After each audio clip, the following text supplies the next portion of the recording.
It's underway officially.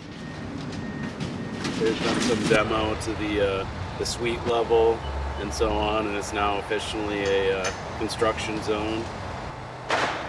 It's exciting to be able to see this transformation over the next 12 months, and the calendar is going to flip very quickly, maybe too quickly, but it's going to be interesting for everybody to watch.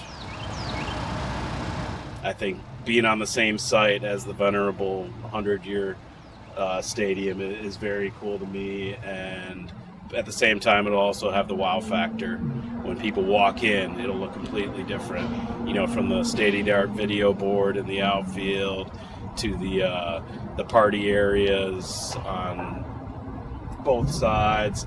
And my favorite thing also is that it's still going to be compact. You're going to be right on top of the action. It's going to have the same sight lines. People that have come to Golden Park have appreciated over the years, but it'll have different and better amenities than they've ever experienced here as well. With the partnership now with Atlanta Braves, something that hasn't occurred in the past with the other incarnations of minor league baseball here, it's set up to succeed.